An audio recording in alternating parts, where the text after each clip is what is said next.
Hi children, stay at home, stay happy and healthy. So today I am discussing the consequence of refraction of light. Okay. Now everybody has seen that stars twinkle. Okay. So why does a star twinkle? That you have to understand. Now consider that from the star the light is coming to the reaching observer side. So when it is coming to the observer eye, then it is passing through different layers of atmosphere.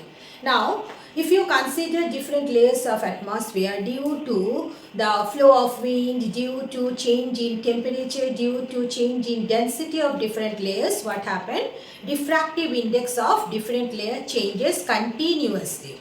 So what happens when the light is passing through different layers, as array of the different layers changing continuously, there is always a change in the path of the light. What does it mean? Just try to understand. Just consider, suppose it is following first this path. Then next time it may happen that it is following this path.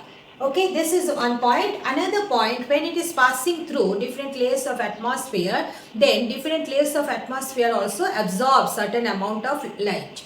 Okay, so what is happening? The amount of light reaching observer eye give the brightness of the star. Clear?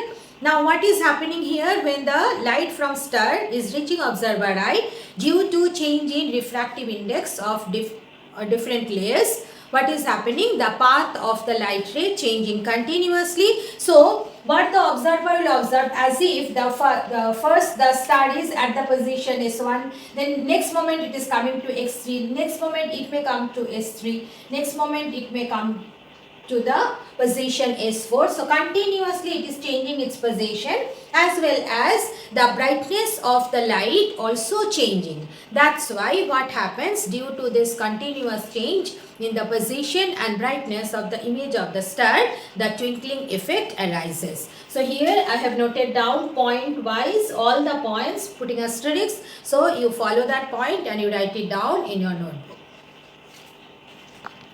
Next is that sun we can see few minutes before sunrise and few minutes after sunset. Alright, what is the reason?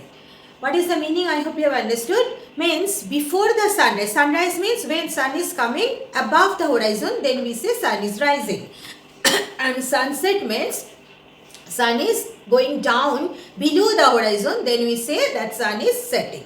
Now we can see sun few minutes after sunset and few minutes before sunrise. Alright, so why it is so? Just try to understand it. First try to understand it and then I will say you how you have to write the answer in board exam point wise. Now you see, I am just considering the case of sunset. So this is west, and if you consider sunrise, the same way you can explain considering the sun here.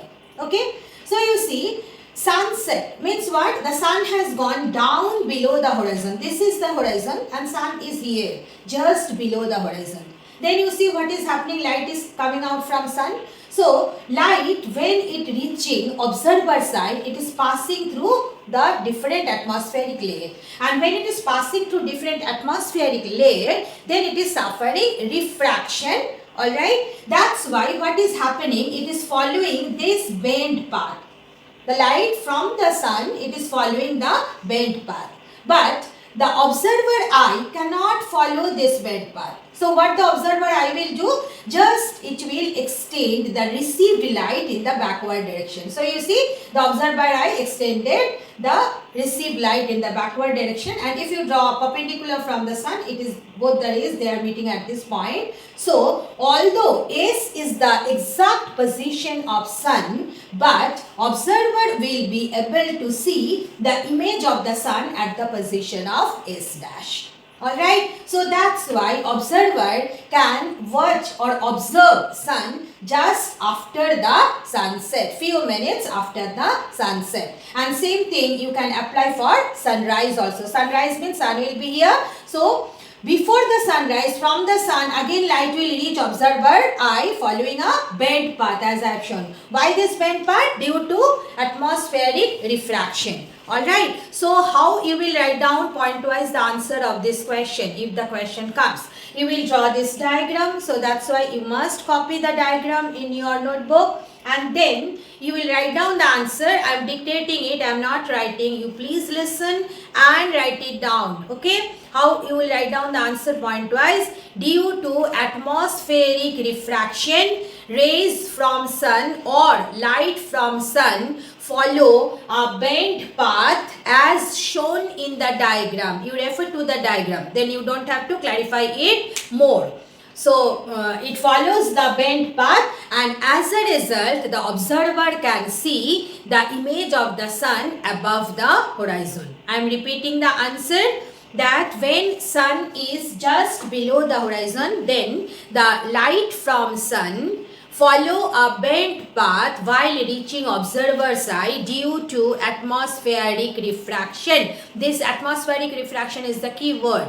Alright, as a result, then second point, as a result, the observer can observe the image S dash as shown in the diagram, which is above the horizon. So, the observer can observe sun just a few minutes after sunset.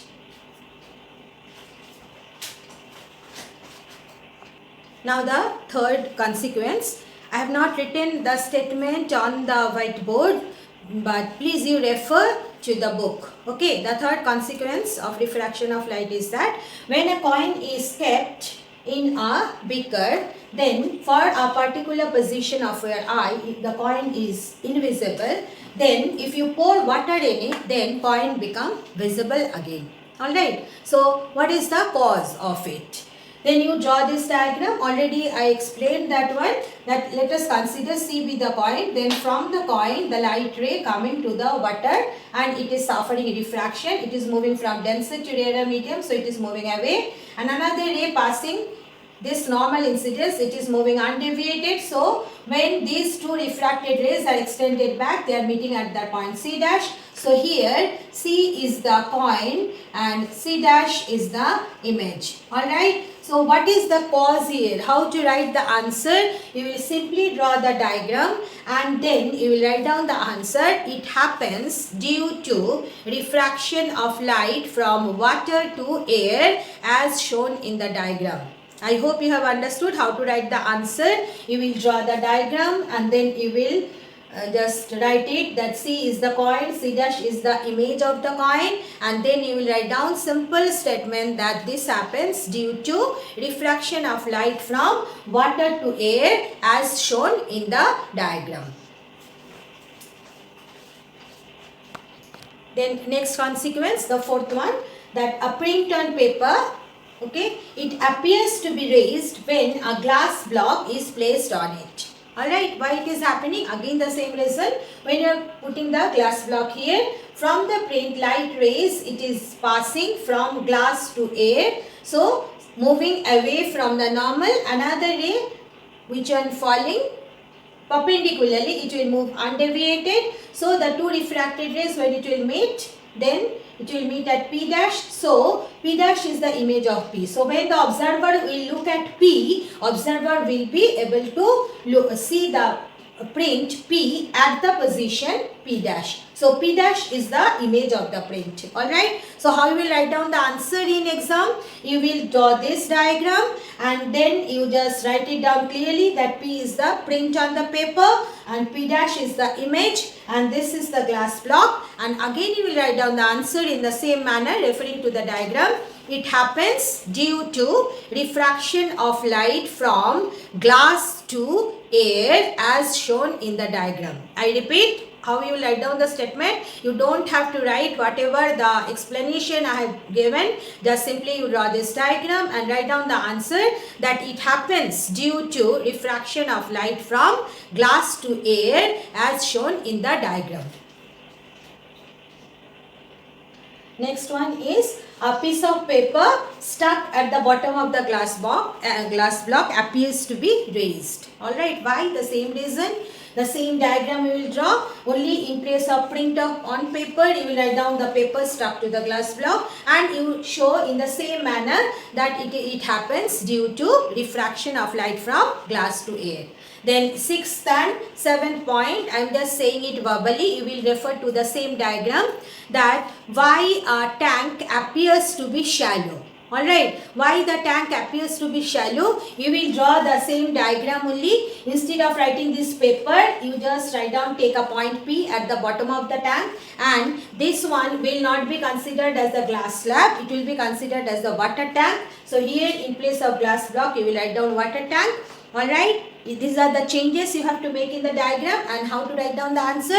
This happens due to refraction of light from water to air as shown in the diagram. Alright, then next one, if a man stands inside the water, the last topic, if a man stands inside the water, then the leg appears to be shorter. So why the leg appears to be shorter? The same reason, just consider this is water here and this is the original length of the leg. Okay, but this point P, it will be appeared as P dash. So what will be the appeared length of the leg? This will be the appeared length of the leg. So you can draw the same diagram and you can just simply write down this way. Suppose name it as A, then write down AP is the original length of the leg. Alright, and AP dash is the appeared length. Alright, that is the change you will make in the diagram. And how will write down the answer? It happens due to refraction of light from water to air as shown in the diagram.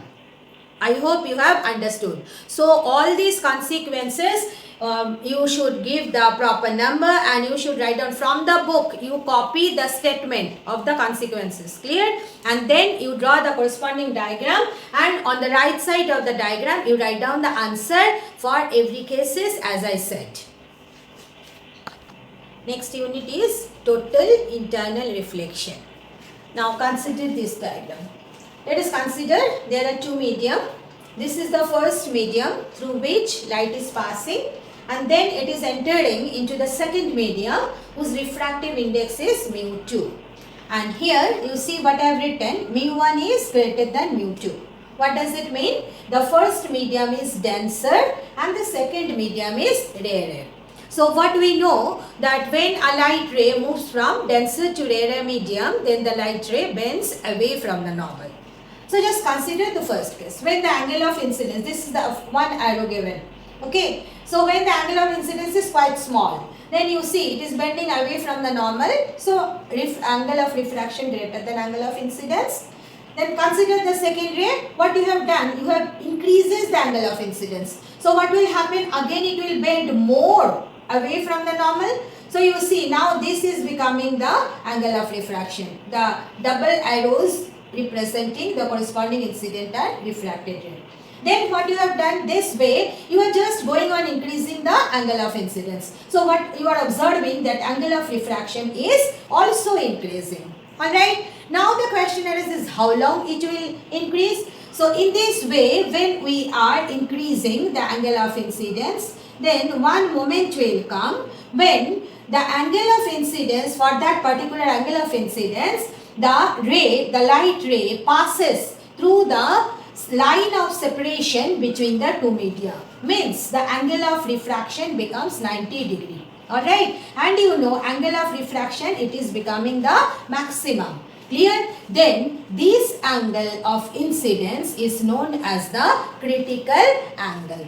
Alright. Very important point, topic for exam as well as concept wise. Also, it is a very important concept. So, please note down the definition of critical angle. Alright. What is critical angle? Angle of incidence in the denser medium for which angle of refraction in the rarer medium is 90 degree, known as critical angle for the pair of media and color of light used.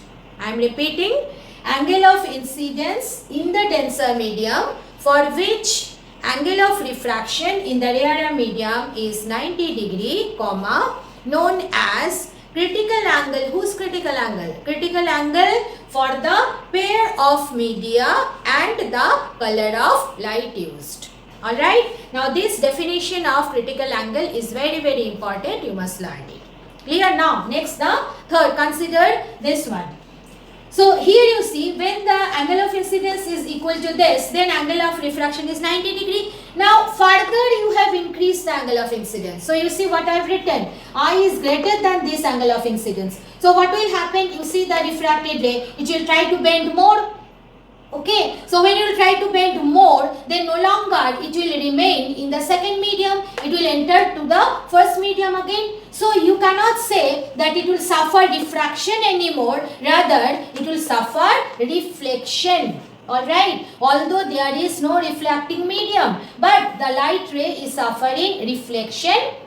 Where from? From the internal surface of separation between the two media. So, this phenomena is known as total internal reflection. Total internal reflection. Very, very important concept in physics. Okay. So, what is total internal reflection? You see, whatever happening here, that only I will say, you too note down that. Okay. And then the definition of total internal reflection automatically will come out.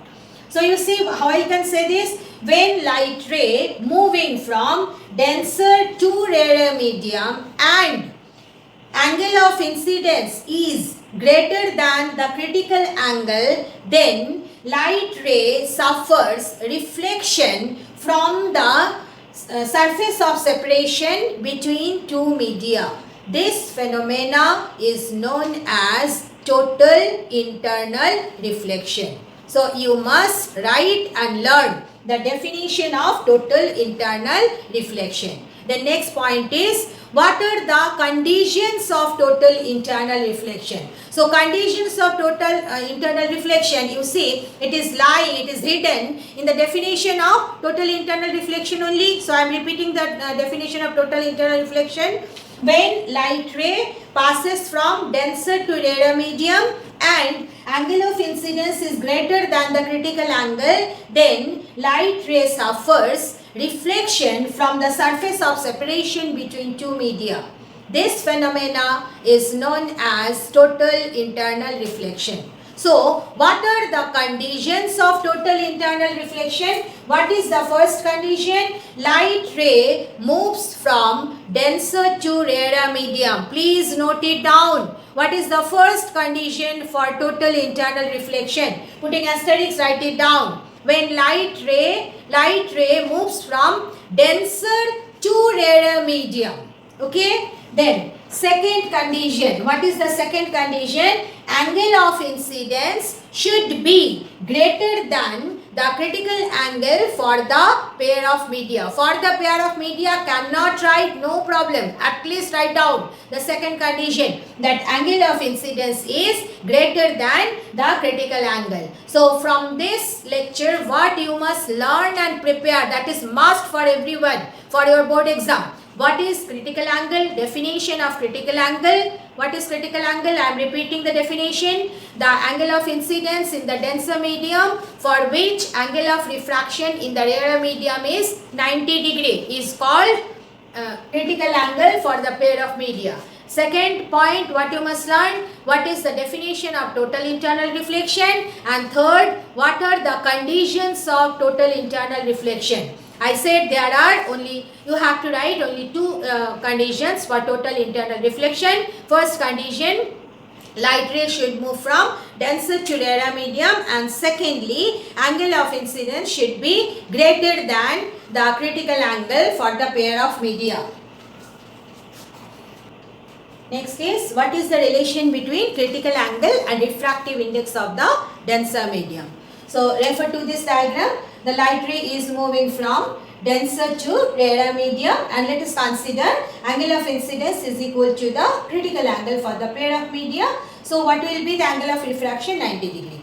Now you apply Snell's law. So according to Snell's law, what you can write? According to Snell's law, sin I by sin R. So you see sin IC by sin 90 degree is equal to 1 mu 2. Alright, now sin 90 degree is 1, so you can write sin IC, and 1 mu 2, you can write it as 1 by 2 mu 1. At the beginning of the chapter, we have learned this relation already. So you see how you can write sin IC is equal to, now what is 2? 2 is the rarer medium. What is 1? 1 is the denser medium. So sin IC is equal to 1 by mu of denser with respect to the rarer medium. Now, if the rarer medium is air or vacuum, then what you can write? Sin IC is equal to 1 by mu.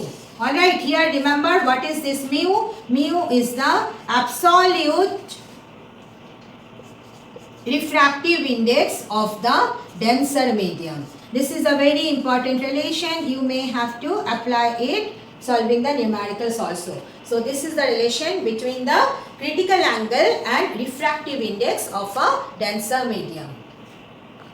Next is factors on which critical angle depends. Now first factor, critical angle depends on wavelength or color of light. Alright, we have already derived that critical angle, here I am writing it small, that critical angle, it depends on the refractive index of the denser medium. Alright, and we studied this also, that refractive index, it depends on wavelength of the light, and refractive index, it depends on temperature of the medium. I hope you can remember it, you can recall it. Okay, so as IC depends on refractive index and refractive index depends on these two terms, so we can conclude that critical angle depends on it. Okay, so let us find out how does it depend.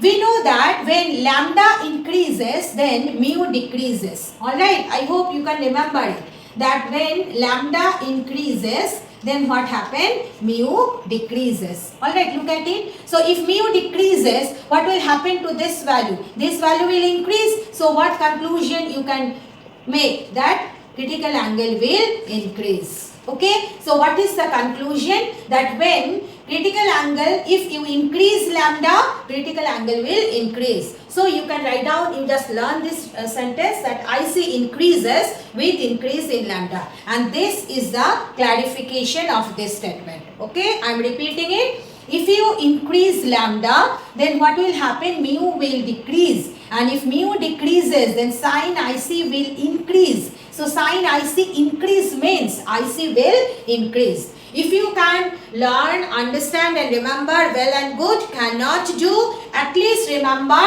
the first line. Okay, that if lambda increases, IC increases. You can change the statement. Okay, you can write down this way also. If lambda increases, IC increases, and vice versa. But don't write directly proportional. Don't write directly proportional.